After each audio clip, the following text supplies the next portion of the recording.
tonight, the House Intelligence Committee, as we mentioned earlier, voted to release the Democrats' memo. It now goes to the president.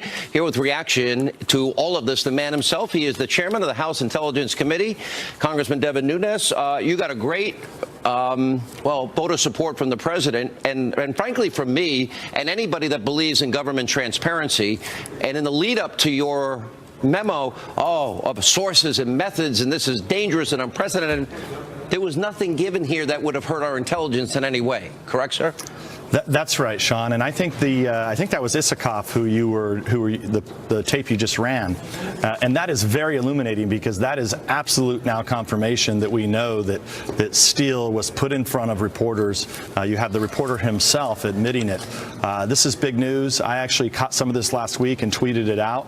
But this is what the FBI used to corroborate the dossier, which is very, very dangerous, to take political dirt that was paid for by the Hillary campaign and use it against your political opponents, have the FBI use it and open up an investigation. In the beginning of the memo, and you actually go through that, this raises concerns to the legitimacy and legality of certain DOJ, FBI interactions with the FISA court and represent a troubling breakdown of the legal process that was established to protect the American people.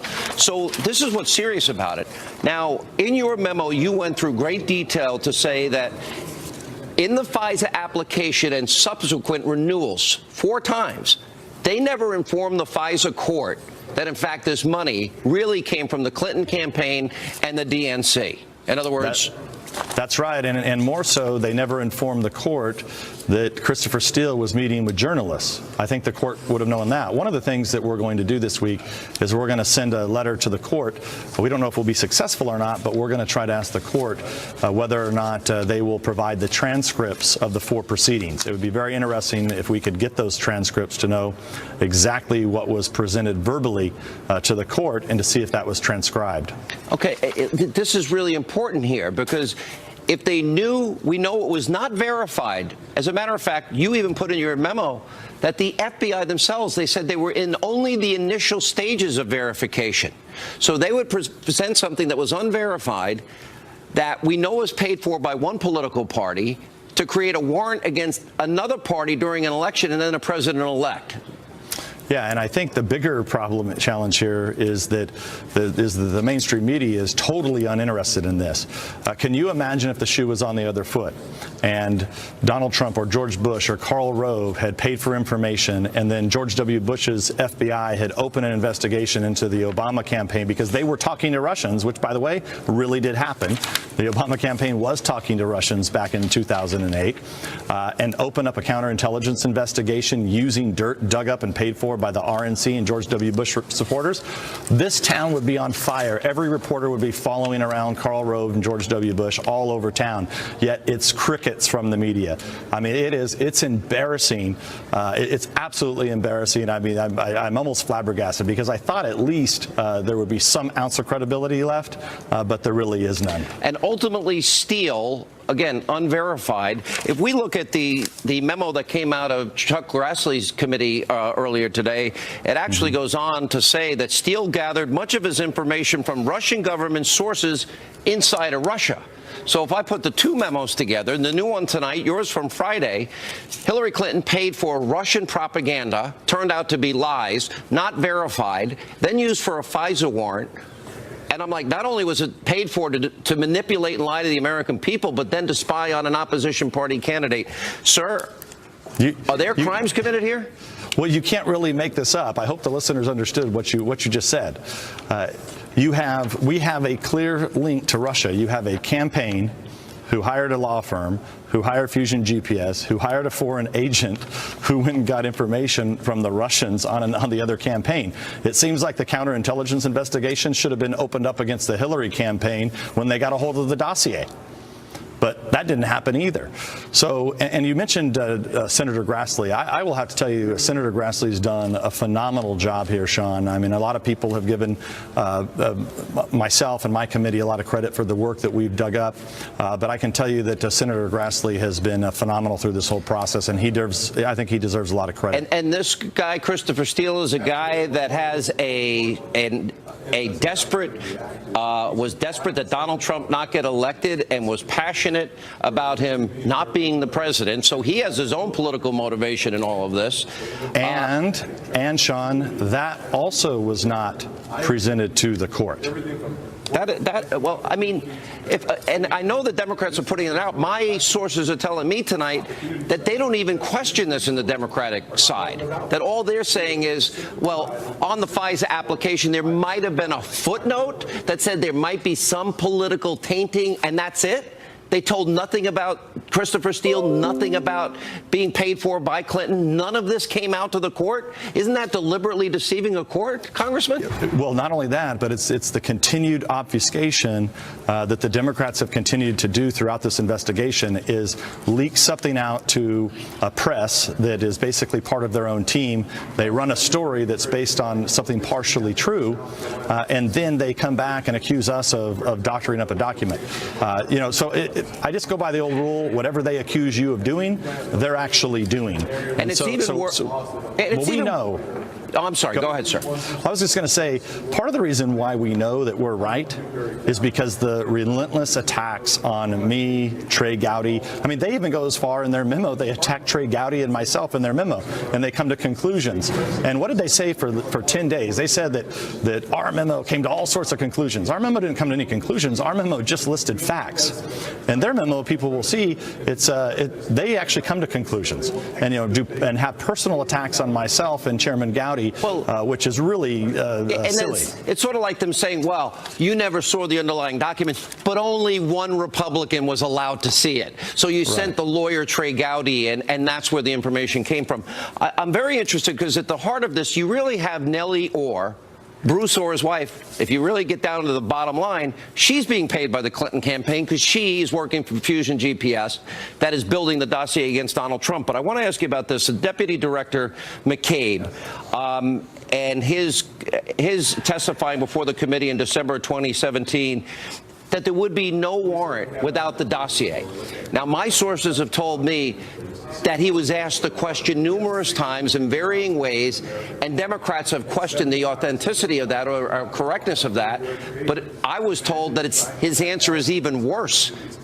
Yeah, I would say it's more spin. Okay, this is what they do. They tell a half truth. So we put in a summation of 8 hours of testimony. Trey Gowdy actually interviewed him for 15 hours, and we did a short summation in one sentence. What is the major revelation that we discovered with Mr. McCabe? That is that without the dossier, then they would have never been able to go to the FISA court and get a warrant. That's the point. But we were not going to release executive session transcripts in this. There was no need for it. So we surmised 8 hours trying to keep this very, very small so that we weren't getting into any sources and methods. But anyway, this is going to continue to happen, and we just have to continue to play the game with them. Unfortunately, that they will continue to drop out little pieces of phony information, and we have to try to correct the record. Well, you said there's about 4 more memos coming. A lot more is coming, correct, sir? Yeah. So let me on that. So I think there's a little confusion. So we have a broad investigation going into DOJ and FBI for FISA abuse and other matters. This is a very broad investigation looking at a number of different areas. People should not get confused that we're going to do more memos in the sense of the 11G process that we followed here in the House, but we do have an ongoing investigation which we made public on Friday into the State Department and some of those abuses, and that's active. And then there's several other stages of our investigation, but the State Department one is coming closer to a conclusion. All right, when we come back, we'll have more with Congressman Devin Nunes right after the break. And then later, the great one, Mark Levin, weighs in on all of this. That's straight ahead.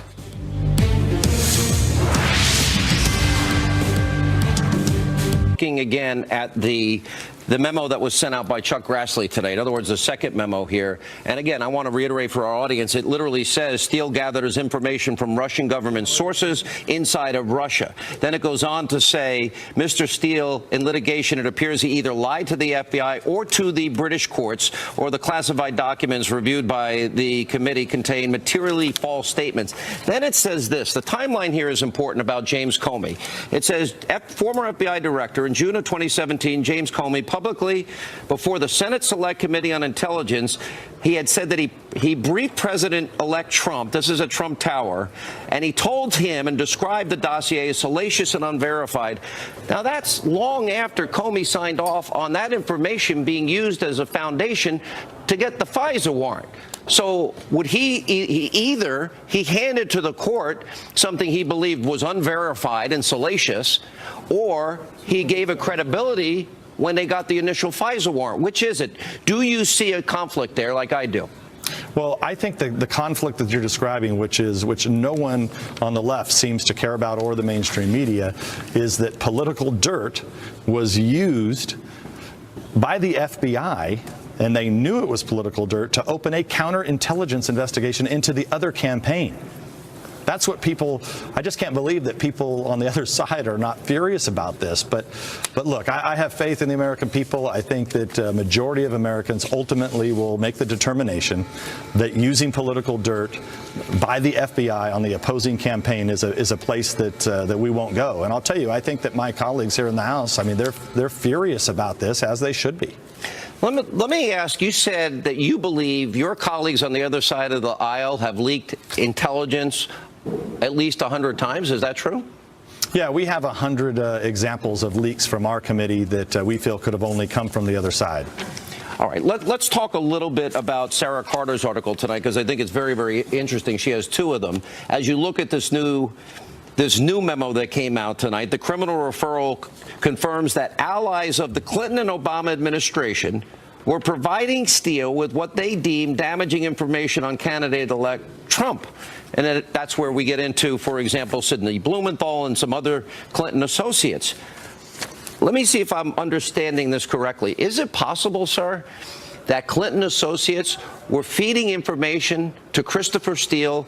And I refer back to, one other part of the redacted memo in the Senate where it says there's substantial evidence that Mr. Steele materially misled the FBI about a key aspect of his dossier's efforts. Is it possible that Clinton associates gave information to Christopher Steele that was then used for a salacious dossier on Hillary's opponent, that was then used to lie to the American people or mislead the American people because Steele leaked all over to the mainstream media, and then was used as the basis for a FISA? Is that possible, that some of the information came from Clinton's own people to Steele? You're not gonna like this answer, Sean, but it's the one I have to give you. Partially why that's redacted. Senator Grassley's letter is redacted, and it's still, whatever is there is classified. We can't get into the classified nature of it. Can I read you the unredacted part?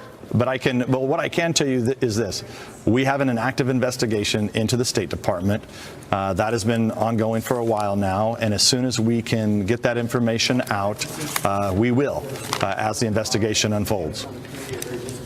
I haven't been wrong yet, Congressman, in all of this. How is it possible? And this is my final question. Look, I could keep you on the air for the full hour. How is it possible that this is happening in the United States of America? That is all of this combined, that you have Russian information from apparently a known liar who has Russian paid sources, that then it's paid for by one campaign, and that's bad enough. That takes it up to another notch. So you have Russian lies propaganda paid for by one candidate. Then that paid propaganda is used to go before a FISA court. And the top people at the FBI and DOJ don't inform the court about the underlying dossier being bought and paid for by that other candidate for the very person they're trying to get a FISA memo on. It's what happens in banana republics. It's very scary. And imagine we found out about this last March, not all of it, but we knew that the dossier was used to some degree, and it took us, as you well know, subpoenaing the DOJ and FBI, having to move close to going to contempt. It took Speaker Ryan telling them that they were basically going to be held in contempt, and finally we were able to break loose all of the documentation, and then we were able to get it out to the American people in the form of the memo that is now out and available for people to read. And I think people should go and read the memo. I really do. If your viewers have not read the memo, it's worth your time. I think it'll be very illuminating.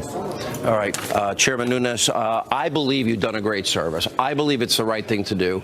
The American people need to know about all of this, because fundamentally we had an effort to undermine our election and then undermine an incoming president. Is that a fair statement? Last question. Yeah, I mean, look, I think there's clear evidence of collusion, that the Democratic Party and the Hillary Clinton campaign colluded with the Russians. Okay, you don't get to hire lawyers and pretend like that didn't happen. And then it goes to what they accuse you of is what they actually were doing. Unbelievable. All right, sir. Thank you so much. We appreciate it. My pleasure.